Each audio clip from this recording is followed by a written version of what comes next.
I want to talk about our children today. There's so much in the media about Dr. Seuss, about Mr. Potato Head, Barbie, and Disney needs to come into that conversation as well. And these arguments all appear to have the children as the focus. But while the media is all abuzz over toys and books, gender equality for toys, really? Do we need that? Colorism for Barbie dolls? Who's gaining anything from this? Well, I can tell you it's not the children, it's the special interest groups. Meanwhile, the children are lost in our pandemic. Their lives have been halted and damaged in ways that absolutely nobody's talking about. But we will here today. Joining me today in this discussion is the lovely co host, Brandy Hunt. How are you? Hello, I'm good. How are you? I am doing wonderful. Brandy, last week we talked about the lovely Dr. Seuss. And if people were not on the show last week, we brought up some facts that people thought that he was racist, and he did have a racially political cartoon beginning, but then he switched to children's books. And you brought up a good thought last week that maybe he wasn't racist, but that's what his culture was. That's the era that he grew up in. There Mm. was white supremacy. There was African Americans seen in a negative light, and he literally just depicted what he knew. So is that So is that racism? it was meant to be informational at the time, but now times have changed, and uh, I think more exposure is coming to what's right and what's wrong. But I don't think he, when he originally did it, thought I'm going to write to these children in this racist, terminology. Well, he didn't even really use racial terminology. Most No. of it was pictures, and so I don't think that that was his motive. But I believe because times changed and his family understood and realized this is wrong and it's going against our family code, our moral values. You know what? My father has made all the money he can make, and I think at this point he's passed away. Let's pull those because we don't want to further damage anyone else. They're coming out saying Barbie is too white, and so they need to have different shades of colors. Um, when my children were young, it's so funny. I had one child who only wanted white Barbies, and I had another girl who only wanted the black Barbie. So it was just both of them just, gravitated toward one race of a Barbie. It wasn't an issue in my family, because it wasn't a racist thing. Do toys now need to be retroactively done? Because what about grandfathering in? Letting history be history, but going forward, we're going to have these new toys and books and dolls for kids who identify differently. Why can't we grandfather in these things? Why are we reaching back and destroying history? Well, let me answer the first question, which is should we retroactive? Not We should if the toy still has relevance today, which Barbie does. Barbie is on all the shelves still. She's one of the highlights of children at Christmas. She's still getting new cars. She's still getting new boyfriends. And I don't know if Ken is considered a husband now or if they even can be married because basically what's happening is, to me, society is trying to convert people on a daily basis. And what Right. they understand is children have very fresh brains and they're going to receive what you give them. So if we program the children in 2021, who are we going to be in 10 years from now? Who's going to be running our government 20 years from now? The 5 year olds who are now picking up toys with no gender are going to be running our country. It's not a problem because I love everybody. The problem is when you have, it used to be this or that. It was, but now it has to only be one option. I used to be able to go to whatever restaurant I wanted because Taco Bell can sell tacos, Burger King can sell burgers, and you can't make them sell anything other than what they sell. And all of a sudden, you're going to Taco Bell going, I can't believe you don't sell burgers. Burgers exist. Mm. You're not you're not catering to the whole world by only selling tacos and things that look like tacos and things that make people who like tacos happy. So I'm not knowledgeable enough of this product or service just because I wasn't born into this culture. You wouldn't know what my parents were unless I told you. I think you've told us twice what your nationality is, but just by looking at you, I would not be able to tell what your culture is. So to say you can't sell a particular thing or you're not well versed in a particular thing because you weren't born into this world in that culture is unfair. It's almost like they're trying to chop everything down to robots. Basically, do this, say this, look like this. What are we going to do if I already like my gender? I like the fact that I'm a woman. I like having hair. I like I like all the things that say woman because when I got here, they didn't. I mean, I don't.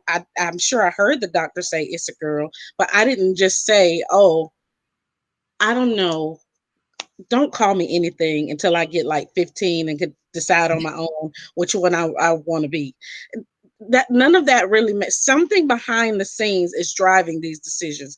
I Yes. can guarantee you that it has nothing to do with now. It's almost like oh, what is the word? I can tell you what it means. It's when they said that they were going to basically condition black people. Anyway, basically they start something in one generation and but it's really not for that generation. It's for 20 Right. years to come, 10 years to come. So I think the whole identity blurring of the lines of the identity has nothing to do with right now because Indoctrination. that, It's yes, indoctrination. Yes. And I agree with that because you know why? You know, spiritually, when you look at spiritual battles that we have in our lives, when we're younger, we go through a lot of stuff, but it's not for that impact. It's for when we are an adult, it hinders who we are in Christ. It hinders our identity. It hinders our ability to prosper, to think well, to be healthy. Everything that happens is for a future time, whether you're doing it now for a great future, according to the plans that God has for you, or the enemy is doing it to you so that they can prosper through you in the future.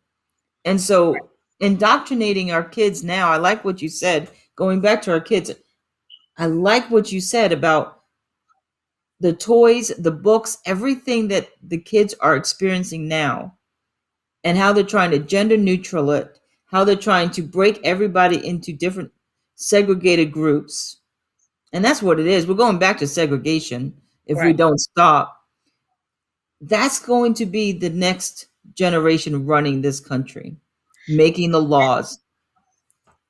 As much as our country pushes inclusion, because if you're trying to push diversity and inclusion and don't leave a specific gender out, don't leave out the transgenders and the LGBTQ and forgive me because I don't know all the letters, but include everybody. But if I'm being diverse and I'm being inclusive, then a Caucasian can own a Mexican restaurant. Hmm. Uh, But no, it's only for a select. It's the new inclusion. Include the new vision of what society is, and get rid of the old. It's not inclusion. It's replacement. right.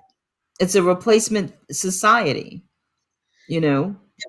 And as forward thinking as our country is, and I know that we're not the furthest. I've heard, that our country is actually behind like Japan and that they had cell phones way before we did and things like that. But you would think that instead of trying to exclude a certain thing like turning the girls' bathroom into a transgender bathroom, why don't you just create a transgender bathroom? So as it's like our country doesn't want to multiply, it wants to keep just subtracting. Okay, take that away, take that Mhm. away. Okay, take that away. So if you take enough away from a person, do you know what happens? What happens? You put them in prison. You make me angry because you're boxing me in. The punishment of a prisoner who has done something wrong is seclusion. Yes, it is. Is what is it called? When they have to go down in the hole, Isolation. Yeah, they go in isolation. isolation. So you isolate us for a year. We can't go anywhere. We can't do anything. And while we're at home doing nothing, wearing masks everywhere, not being able to identify with each other, you also tell us, by the way, don't identify each other and don't even look at yourself as women and men anymore. You're just you. You're not even black or white anymore because that's what's going to come next. You know what? Let's just not even have races. Let's just be here and you know what? You can no longer call somebody black because that's offensive. You can no longer call somebody white because that's offensive. So then we become these just zombie. They made it look like this really nasty, ugly creature, but it's Mm-mm. people who no longer have decisions. We no longer have buying power. We no longer have a say so. And the fact that I'm a woman and I can't call you a woman because you may be offended because I can't see all the changes you've been through. I only see what you're presenting to me right now. And I relate it to you from where I came from. Right. So you take all of that away from me and you isolate me, you're going to make me angry. And that's what the anger is going to make us rise up to another war with And that each. is where we're heading because listen, we now this is going to take the show in a different turn, but that's okay. We are sitting here and we have states that have said, you know what, enough's enough. Okay? Texas, Mississippi, Florida, enough's enough. We're done with this whole mask mandate and all of that, right? And the Texas governor came out and said, this is the deal. Our people know, we've been in this a year. Our people know how to clean their hands, how to disinfect, how to stay 6 feet apart. If they feel like they want to wear a mask, they are welcome to wear a mask. We're not saying that you can't wear a mask. We're just saying it's no longer a mandate. We want people to open up their stores and have a choice. If you feel comfortable going in, you go in. If you don't, you don't. Now, to me, that sounds reasonable. We have been at this a year. We should well know how to protect ourselves after a year of this. But you have people in our government that is in our media blasting these states, saying they're murderers, and you have restrictions. If you go back to work, I know family members of mine shared with me, they go back to work, but they have to take their temperature every morning. They have to go on their app on their phone and record their goings and comings the day before, and they have to, say if they have any symptoms, and get a green light on their phone or they can't go to work. Now, this is not freedom to be able to go to work. You have to comply and keep a track of your life, who you talk to, who you are with. I went to the doctor the other day, Brandy, and because I went to my brother's house, they took 15 minutes to decide if I can go in Oh, because I saw my brother over the weekend, and they chastised me about being irresponsible going to see a family member.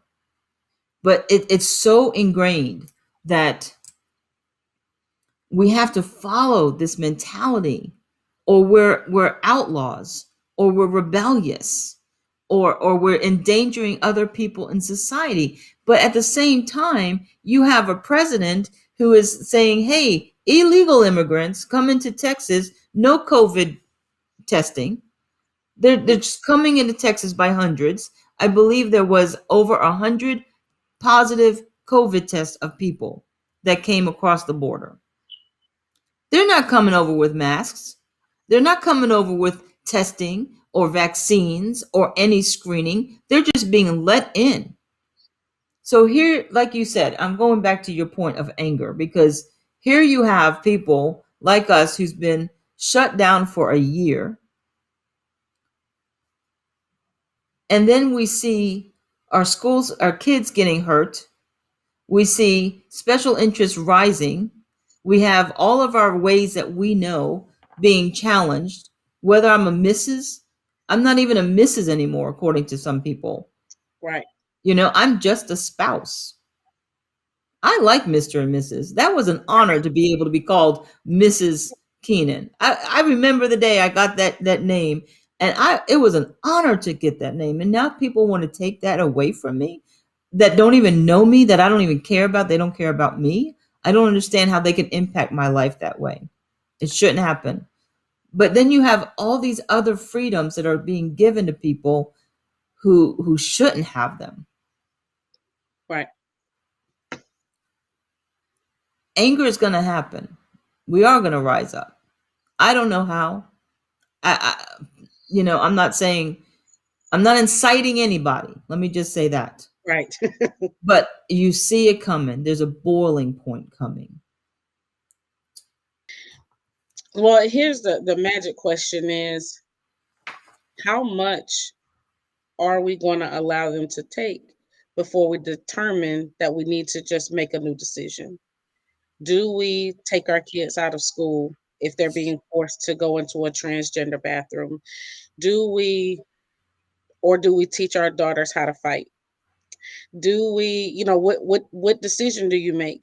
Do you talk to your kids about, I don't have a school age child anymore. So, but if I did, and they said, from now on, where your daughter has to go into a bathroom with a person who is transgendered, then my next step would be to find out who can teach her outside of school. Because as a parent, it is my ultimate goal to protect my child at all times. If enough of us do it, then we would just have to create our own school. Will we be able to create our own banking systems? Can we? We've never looked into stuff like that. I've never No, looked into owning a bank. Have you? no. Never looked into having a grocery store. But what's going to happen is either we're going to rise up and learn how to empower ourselves, or we're going to continue to let a higher entity or higher power, in their words, dictate where my children get to go or not go. Even when it comes to the virtual school, I know we talked about this. That is very hard to take a child out of a system where they get to see their friends and all of that. Some kind of counseling should be implemented. Who in the community, we have to look at things at face value. We know now, after being in this for, it's crazy that the states opened up almost a year to the date. Was March of last year, and a Yep. year later, here we are. We can open the, but that's, no conspiracy theory here. I just put two and two together. Yeah, it's just a fact. Yeah. So now we've been in this a year. We don't know how long we're going to go into it, and our children are suffering. If I see my child suffering and I do nothing about it, it is not the government's fault. It is my fault. Because as a parent, I have to step in. Does that mean taking less hours at work? Does that mean finding another? That could mean all of that. But at the end of the day, the systems that were set up to help us are now hurting us Let me by let me let me by introduce some things. Let me introduce some things. Here is our education secretary, Miguel Cordona. He used this phrase, we must reimagine education, Mm, right? Reimagine education. But here, just recently, we have a union, Chicago Teachers Union, vice president saying, if you prioritize safety, then we can figure out how to reimagine education. But that word, reimagine education, what does that look like? Well, if you ask the school board here in California, I don't know if you saw this, Brandy, the entire school board um, had to resign because what? of what they did on Zoom. So they had a school board meeting. They did not think parents were on there. And they berated parents. No. They said that I can't even do this. I can't even use the language. Um I can't. There's just vulgar language, The okay? teacher? The school board members, Wow. okay? But then the board president, Lisa Presidine, said this: parents forget that there's real people on the other side of those letters that they're writing. It's very unfortunate that they want to pick on us because they want their babysitters back. So parents are writing in California, what are you going to do to help our kids get back in school? All right. And they're writing letters to the school board and writing letters to the school board. They're trying to get these schools open. And I'm going to show you why in statistics in a second. But the school board said all they want is babysitters. Here's another one.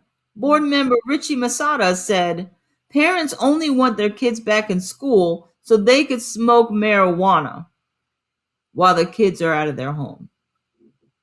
No. Yeah, and it just went on and on. So the school board all had to resign because there was two or three parents actually on the Zoom call that they didn't know about. That's all they had to do. They ain't get to pay no fines or nothing. No, they just resigned. So this is who reimagining is. We're not getting the kids back in school the way we thought we would. The other thing is, um, look at these stats in a year. Okay, absenteeism. Look at the yellow is the black non-Hispanic. Look at the rate of absenteeism in their classroom. Whites, it increased. Non-Hispanic, Hispanic increased. Other racials, look at the increase of it. You're telling me that almost 50% is being absent because they're online. You have parents that are working two or three jobs. Kids are left at home. Yeah. Who's making sure they look? I taught online school to my kids. I homeschooled, and in their high school years, I used an online curriculum. It Hmm. was a fantastic curriculum. It was designed, it wasn't put together at the last minute because of a pandemic. It was designed that way. And I'm telling you what, it's the best thing ever. However, I still had to be there with my kids to make sure that they got online. That when the teacher was talking, they weren't, doing something on their phone. There was still that responsibility of a parent, communication between the teacher and myself, their counselors, especially in the high school years when they're preparing for college. You want to talk to the college advisor, you want to talk to the counselor, you want to know, okay, this is the goal my kid has. Before COVID, he was a superstar athlete. How do we make that still happen now? You need that advisor to speak with the parent and the child to figure out how does he do life now that he hasn't been able to play football for a year? What is that? You need this. You need counseling. Why do we need counseling? Why are parents begging? Because of this right here. Look at this. Teens mental health. Okay? In 1 year, intentional self-harm rose 99%. Wow. Overdoses, 119. Now this is 13 to 18-year olds. And the school boards here say, "Oh, you just want babysitters?" No, they want their children to be alive. Right. Some kind of normality. It's just too abnormal to rip to take somebody. I tell you this all the time. I was used to traveling and going places, and the shift alone, just to convince yourself, be okay with your new normal. It's okay.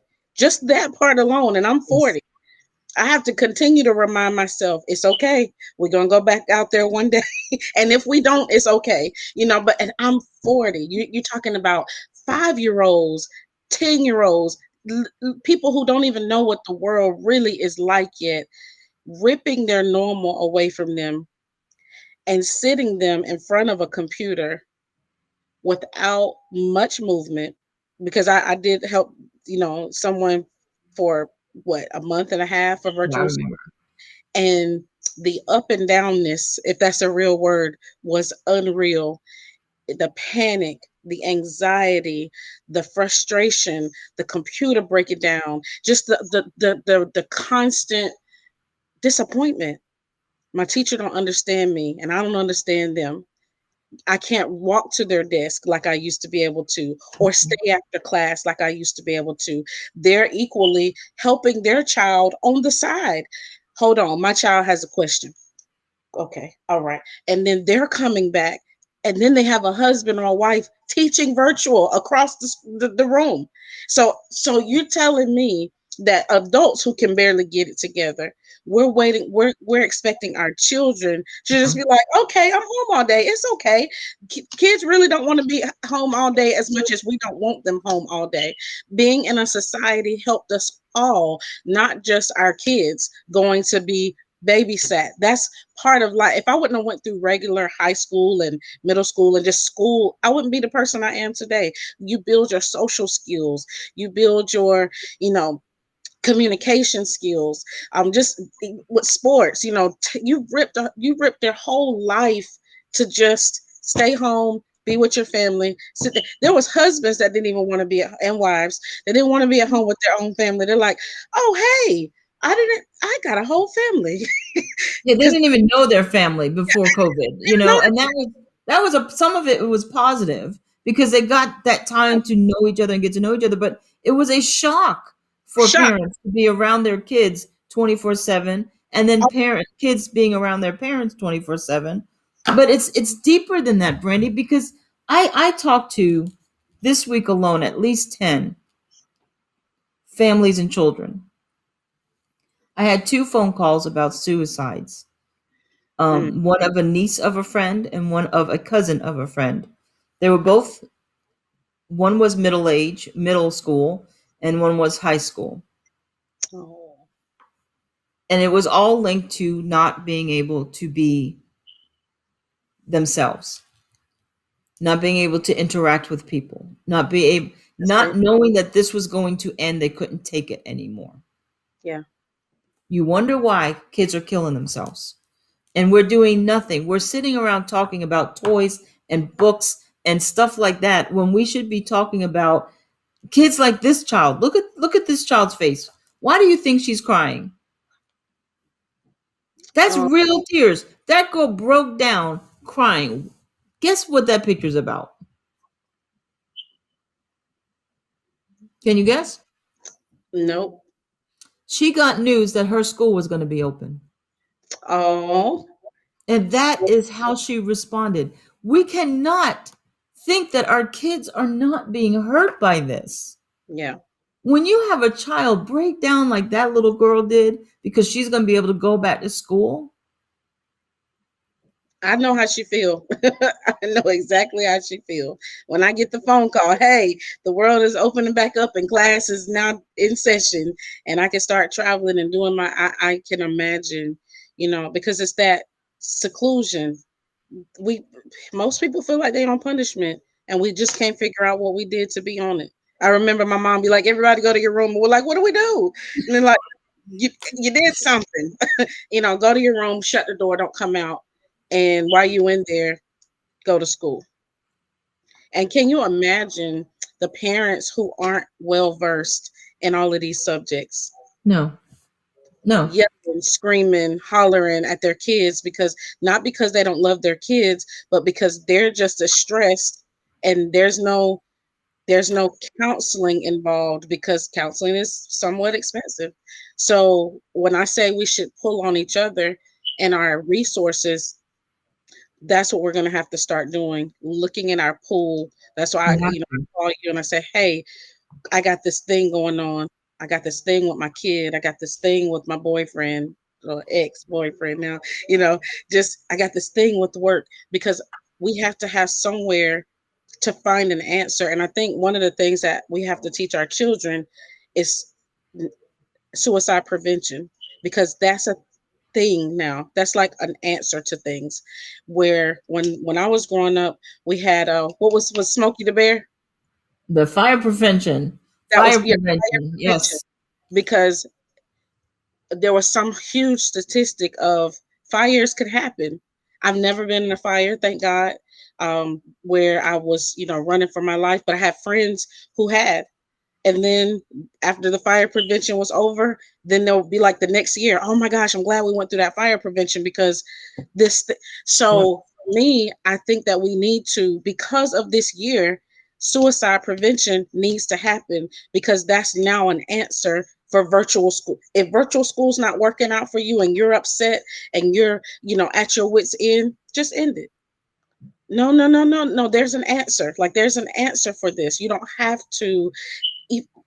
This is going to be over one day. 5 years, 10 years, 15 years. We don't know. But one day this is going to be over. And suicide is not the answer. Being a child of someone who committed suicide, I understand the pain that's left behind, not as a parent, but as a child.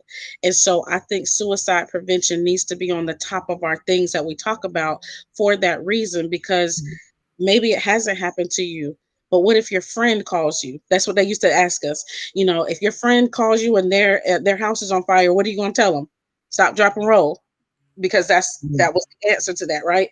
Or call 911. There has to be a solution. We can't just keep sweeping it under the rug and saying, "Oh, it's just some kids." 119% of children. That's an alarming amount of children that want to hurt themselves because they're unhappy, because they're stressed. Look, I'm 40 and I just figured out how to de-stress. So that needs to be on our top list of things to do to help kids de-stress from virtual school, anger, rage, wrath, all of these new, some of this is new emotions for these kids. Like when I was talking to the little girl that I was helping in virtual school, I said, "How do you feel?" And she said, "I feel so angry inside." And I said, "Well, how are you gonna get it out?" And she said, "I don't know. I just cry, and hopefully that it'll go away. And then sometimes I want to hit stuff. What am I supposed? How? Luckily, she hadn't taken the second route. But what if she just decided one day that that anger was going to go to hit something, and she had a little brother that was smaller than her? So what if that anger went? So, but think about all the kids, and then some of these kids have seen some somebody shot a lady while she was on her school Zoom. Her Oh, I boyfriend. haven't heard about that. Yeah, some of these kids have went through some very horrific things. I can imagine why they want to say, you know what? If this is society, this is what y'all gonna give me when I grow up. They're thinking this is the world. Like this is what I get when I become an So adult. we have to have a forum, and maybe we're the forum. Maybe we're going to be the beginning, where kids can come and say, or parents or grandparents, anybody can come and say, this is what's going on. Because what I'm hearing as I talk to people, well, this is just the norm. It's what you expect. You expect kids to be sad when they can't go to school. You expect kids to get angry when they're failing and they used to be A students. So no one's doing anything about it because the situation demands that effect on a child. So it's like it's normal for them to feel that way, but feeling that way isn't normal for a child. Period. And so in my talking to kids this past week or so, this is what I have found out: the younger kids below 9, I want to try not to cry when I express this, are afraid that they are contagious, that just touching them can kill you. I spoke to a 5-year-old who hasn't hugged a person in a year because she was told early on that she couldn't go see her grandparents because they were old and she could give them this disease called COVID. Now, I'm sure the parents did everything they could to do it the right way, but kids interpret it their way. Right. And what she understood for the past year is don't touch anyone because you can kill them. So Mm. she hasn't touched anyone in a year. She wouldn't hug her sister. She wouldn't hug her mother, her father, living in the same house.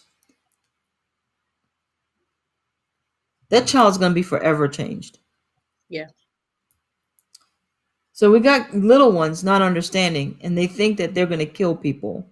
There was a young girl on President Biden's town hall meeting, and the mother said, spoke for the young girl, and she said, she's scared that she's going to give her grandparents the COVID. When can she see her grandparents again? Then the mother asked President Biden. She wants to know when she can get the vaccine so she can be safe.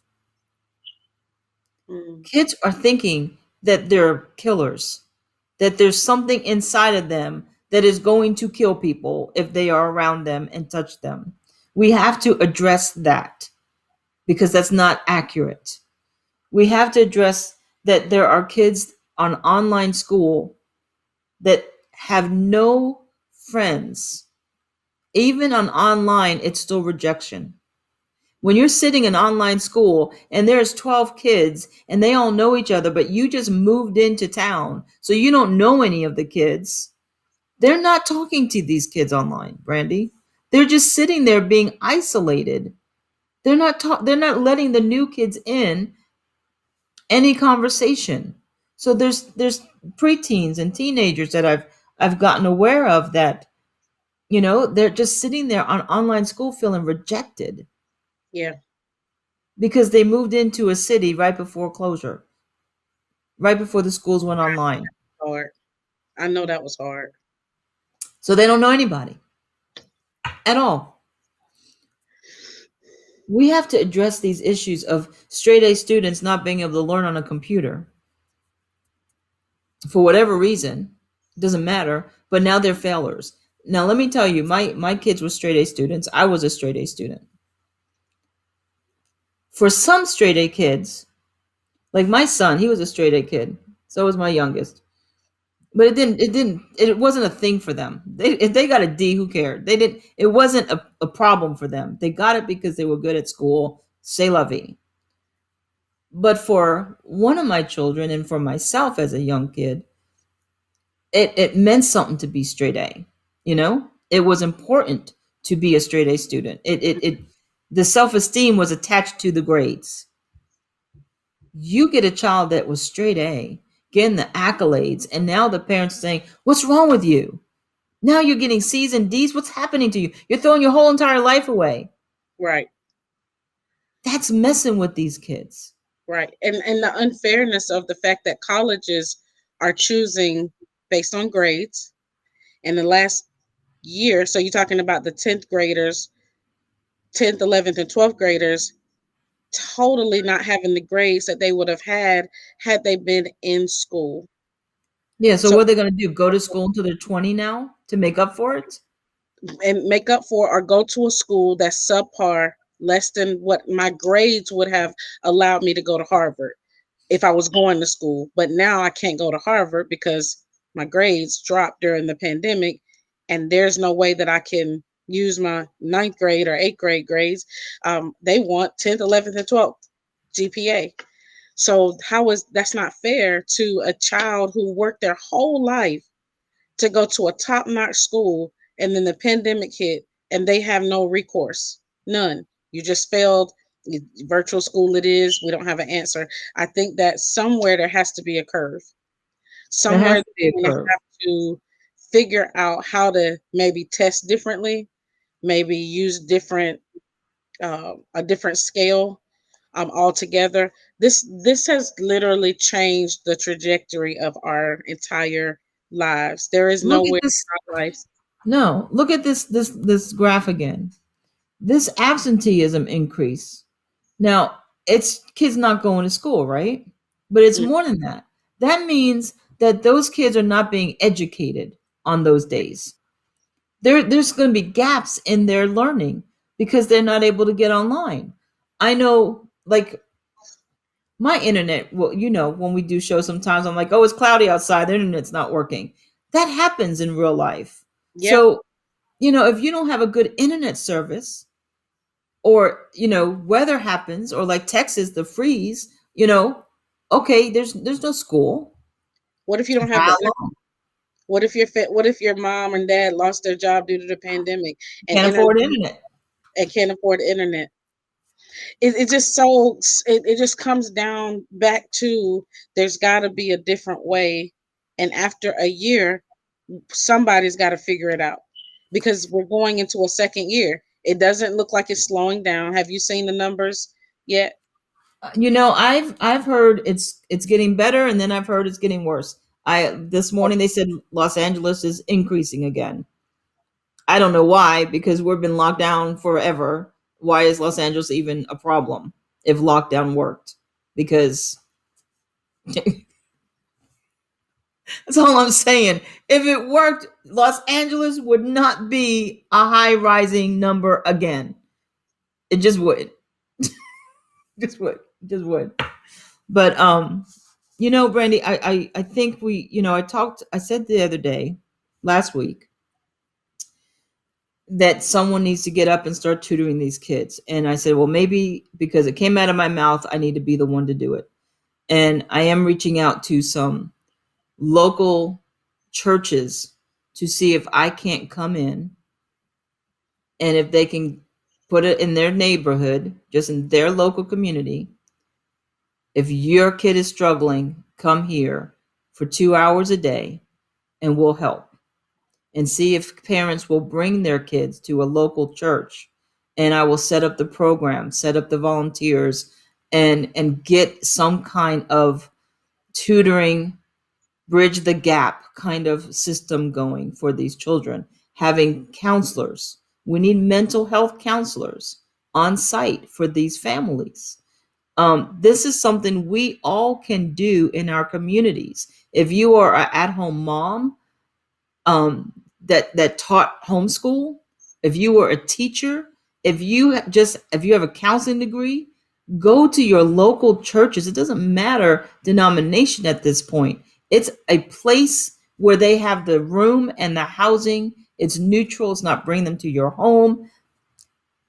You can get people, because it's a nonprofit organization. People can donate supplies, educational materials. That's what I think we need to start doing, is going to our local church and say, hey, can I set up a bridge the gap tutoring program here? Maybe that's the name. I think that's a good name, bridge the gap, you know?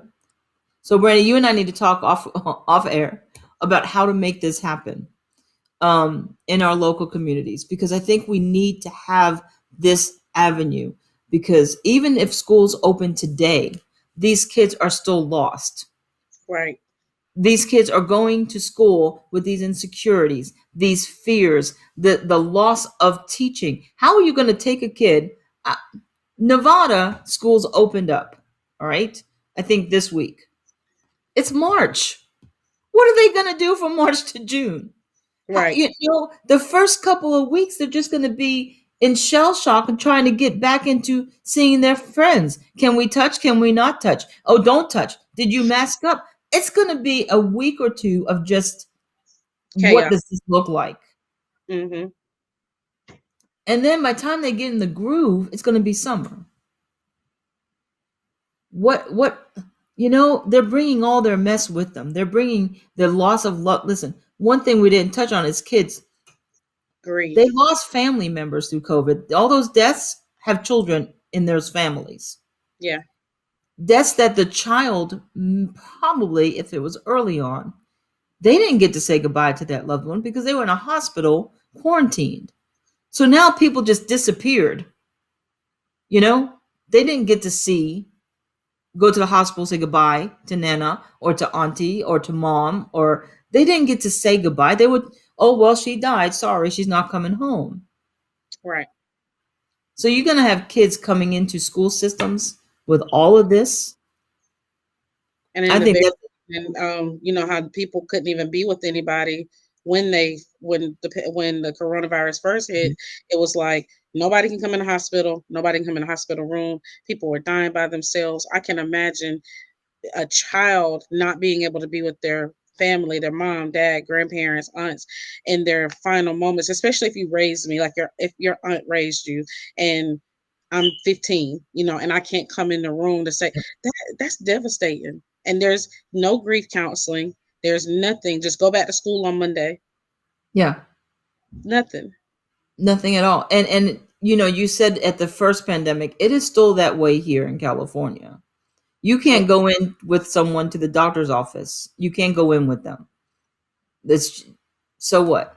Um, it's just it's inhumane, and we're going to teach our kids not to feel, not to have feelings, not to have identities, not to care about anything. Just do what you're dictated to do because they've stripped these kids away from everything. A basic human thing like hugging your family member is now something a child is afraid to do. You have stripped away any humanity in a child through this pandemic. I was on the phone earlier with Bill, and he said this. We were talking about the show, and he was saying how he wished that he could be here, but he said this. He said that, who was it? Rush Limbaugh. He said Rush Limbaugh had a famous quote, and that was, make sure that the cure isn't worse than the disease. Mm, yeah. And I said, Bill, that is amazing. And he said, you know, the cure, what they're saying is curing COVID-19 is doing more damage to our young children and the future generations of America than the disease itself is doing. And yes, people, a lot of people have died, and I don't take that away from them because I've lost family members as well. But what we're continuing to do to our future generations is not okay either. No. There has to be grassroots beginnings again, grassroots stores, grassroots tutoring programs, grassroots school systems. We have to be able to figure out how do we tend to those who are suffering without government approval or intervention, you know? And I'm not saying go against the government, but I'm saying I don't need the government to tell me schools can open. I can go down here, hopefully, to a local church and start a tutoring program. Right. And everybody in the neighborhood is welcome. Right. And Okay? supportive. Not only are but they support you and they go, you know what? She knows what she's talking about. I want my child to still excel. Less support. I think a lot of times people we shun a lot. Does she know what she's talking about? It's better than what you have now. Because right now you have a child who's failing and hurting. You don't need to know everything. You just need to know something. If someone is stepping up saying, hey, I think I got a plan, I think I got an idea, we have to start at least trying to love our neighbor again, Yes. trying to support the new kid on the block, the person with the new idea. I think we shun people with new ideas so often because it's not familiar. Well, we didn't do it like that before. Well, guess what? We've been 365 days doing something brand new that none of us were expected. Couldn't tell you 2 years ago that I thought we'd be in the midst of any kind of pandemic, Mm-mm. but here we are. And so for, thinking, we have to think outside the box and then outside of that box. And then because what could continue to happen is they're trying to it's like they're trying to get out in front of us because they see something coming. I don't know what it is, but they Mm. either see something coming or they're putting something there In and they place. already know where they're trying to lead us. I think it's Stephen Covey or his son, one of the two, say, start with the end in mind. We're not the only ones that take on that. The government thinks that too. They start with the end in mind and they go, okay, we want to get America here. So in order to get them there, what do we need to do over here in Right. order to end there? To me, that's what's going on. We can't see it and we're trying to, grab our straws and figure it out. But somebody already knows what our end result is. And the more we continue to scramble and try to figure out and push them, and shout and scream and protest. And not that those things aren't valid, but we've been protesting for a long time. We've been shouting and screaming for a long time. I don't think that there's any community that doesn't have validity. If there's not a person on this world that I don't want you to Right. have a voice, but but you having a voice means me not having a voice doesn't make sense. Mm. You having a bathroom, meaning I don't have a bathroom, doesn't make sense. Anytime that the government has tried to eliminate an entire population or culture, there was something else on the back end.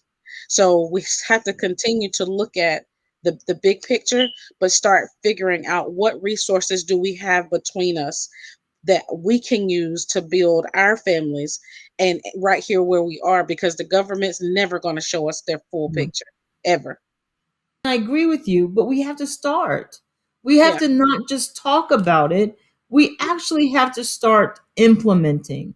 And so, I think that's where we need to start, maybe do a segment to follow up. Hey, reach out to different people across the states that we know and say, can you go to two local churches this week and ask them, can you get your, people who know what they're doing? We do want people who have homeschooled or have a Yeah. counseling degree. If you're going to be a mental health counselor for this program, Bridge the Gap, you need a degree. All right. None of that foo-foo stuff.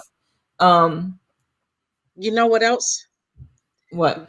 If we can get somebody that's a teacher that's actually in the thick of things to come on and talk to us, if they're willing, maybe Yes. 2 or 3 teachers from different states, so we can hear what are the problems, what are the real problems. We know what we're being told, but what's really going on, and how can the community help? How can we help? Is there Right. anything we can do? Are our hands really tied, or are they? Is there any leniency? You know, can you have? I asked one lady. I said, "Can do you need an extra teacher?" Just like a sub would come in, or what's the lady called or man called that comes in to help the teacher's aide. Teacher aid, yes. School have teachers aides. What can we do to lighten the load of the teachers to help, bridge, like you said, bridge the gap Mhm. if they can't come to the building. And because they y'all know I'm on the East Coast, she's on the West Coast, and so what can I do to help? um if I can't be present in at the school, what can we do if it is virtual? Maybe seeing a different face. Those kids are looking at one face for 8 hours. I Right. can tell you they aggravated. They want to see No, somebody else. somebody else. And I wonder if the students, for those who have a laptop, bring your own, right? But have a supply in a facility and say, okay, this class meets at this time. You kids can come to this facility and do it together. Right. That way, then you have a teacher's aide right there in the room with five or six of the kids as the teacher's teaching on Zoom. It's not a school. It's just a volunteer program, and kids can come if they want to. We need to look at all of how to make all this happen. I do believe. With the grief counseling, maybe I didn't have anybody die, but what if somebody comes in and just says, hey, everybody, we're in the pandemic, and I'm a counselor and just want to talk to you about XYZ. 10 minutes can change somebody's life. I remember I asked the little girl, when do y'all break? She said, "Oh, we go on break at 9:30. We don't come back to class till 11:30." Why do you have a 2 hour break because of the brain? But what are those kids doing in those 2 hours? You telling me you can't give 10 or 15 minutes to a guest speaker to come in and talk about suicide prevention or grief, the top things that we need to discuss: how to maintain your grades, how do we handle stress? Maybe that should just be the only conversation. How to handle stress as a 6-year old don't handle stress the way a 16-year-old is going to Mhm. handle stress. They don't even know what the word stress means. They just know I'm here and I got to do stuff and sit still for a lot Right. of.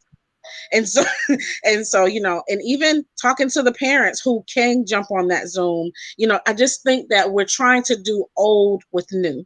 What the Bible tells us, we cannot put old wine Old and new. wine and new wineskin. That's what we're trying to do. We're trying to do our old way in a new day. Somebody tweet I that. like that. Do our old way in a new day. Can't We do have it. to do something new, because otherwise it's just gonna it's like backwards forwards back. If you're doing backwards forward, that's tug of war. Nobody's going anywhere.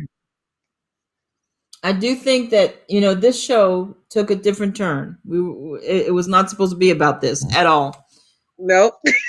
But I do believe that this is going to start a new thing called Bridge the Gap.